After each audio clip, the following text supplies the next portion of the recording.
இயேசு கிறிஸ்துவின் நாமத்தினால் யாவருக்கும் அன்பின் வாழ்த்துக்களை தெரிவித்துக் கொள்ளுகிறேன். இந்த மாதத்திலும் மீண்டும் உங்களை சந்திப்பதில் மிகவும் மகிழ்ச்சி அடைகிறேன். நீங்கள் யாவரும் இயேசுவின் நாமத்தினால் நன்றாக இருப்பீர்கள், சுகமாக இருப்பீர்கள், சந்தோஷமாக இருப்பீர்கள் நான் விசுவாசிக்கிறேன். இந்த மாதமும் ஆண்டவரோட வாக்குத்தத்தம் கொடுத்திருக்கிறார். என்ன வார்த்தை என்றால், எரேமியா தீர்க்கதரிசி எழுதின புஸ்தகம் 23ஆம் அதிகாரத்தினுடைய 5வது வசனம் இப்படி சொல்லப்படுகிறது. இதோ நாட்கள் வரும் என்று கர்த்தர் சொல்லுகிறார், அப்பொழுது தாவீதுக்கு ஒரு நீதியுள்ள கிளையை எழும்ப பண்ணுவேன் என்று சொல்லி இந்த மாதம் வாக்குத்தத்தமாக ஆண்டவர் சொல்லுகிறார். ஒரு நீதி உள்ள ஒரு கிளையை எழும்ப பண்ணுவேன். உங்களுக்கான ஒரு கிளையை ஆண்டவர் எழும்ப செய்ய போகிறார். ஆமென், ஆமென். எத்தனை பேர் சந்தோஷப்படுறீங்க? ஒரு நாட்கள் வந்திருக்கிறது என்று நான் நம்புகிறேன். அது இந்த மாதமாக இருக்கிறது என்று நம்புகிறேன். இத்தனை நாள் வரையிலும் கிளை விடாத இந்த மரமாகிய நம்முடைய வாழ்க்கை, நம்முடைய தொழில், நம்முடைய குடும்பம், நம்முடைய பிள்ளைகளுடைய காரியங்கள் எதுவாக இருந்தாலும் சரி, என் ஆண்டவராகிய இரட்சகர் சொல்லுகிறார், ஒரு கிளையை நான் அதிலிருந்து எழும்ப பண்ணுவேன் என்பதாக. இந்த கிளை எதற்காக எழும்புகிறதாம்?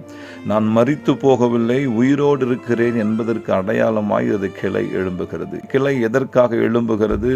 இது ஒரு நிலை மாற்றம். அப்படின்னா ஒரு நிலையிலிருந்து இன்னொரு நிலைக்கு மாற்றப்படுவதை ஒரு வளர்ச்சியின் அடையாளமாய் குறிக்கிறது. இந்த கிளை எதற்காக எழும்பப்படுகிறது? ஒரு ஆசீர்வாதத்திற்கு அடையாளமாய் குறிக்க. ஆம் பிரியமானவர்களே, இந்த செய்தியை கேட்டுக்கொண்டிருக்கிற உங்களுடைய வாழ்க்கையில் ஆண்டவர் இந்த மாதம் ஒரு கிளையை எழும்ப பண்ண போகிறார். அநேகர் கண்கள் முன்பதாக நீங்கள் பார்த்து கொண்டிருக்கும்படி ஒரு கிளை எழும்பப்பட போகிறது. வேதத்தில் பார்க்கிறோம், நகோமி ரூத்தினுடைய வாழ்க்கை பட்டு போன வாழ்க்கையாய், கசந்து போன வாழ்க்கையாய், ஒன்றும் இல்லாமல் முடிந்து போன வாழ்க்கையாய் ஆரம்ப நிலையில் பார்க்கப்படுகிறது. ஆனால் ஆண்டவர் ஒரு கிளையை எழும்ப பண்ணினார். ஒரு கிளையை எழும்ப பண்ணினார். அந்த ஜனங்கள் எல்லாம் அவரை வந்து வாழ்த்துகிறார்கள். அந்த ஜனங்கள் எல்லாம் அவரை வந்து ஆசீர்வதிக்கிறார்கள். ஒரு கிளை எழும்பப்படுகிற பொழுது அவங்கள் பட்டு போன வாழ்க்கை மீண்டும் துளிர்விட ஆரம்பிக்கிறது, மீண்டும் புதுப்பிக்க ஆரம்பிக்கிறது, மீண்டும் உயிர்ப்பிக்க ஆரம்பிக்கிறது.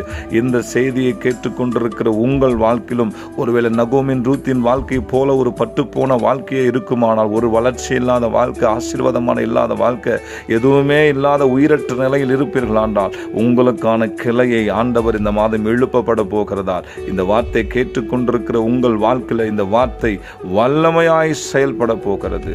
இயேசுவின் நாமத்தினால் உங்களை ஆசீர்வதிக்கிறேன். ஆமென், ஆமென்.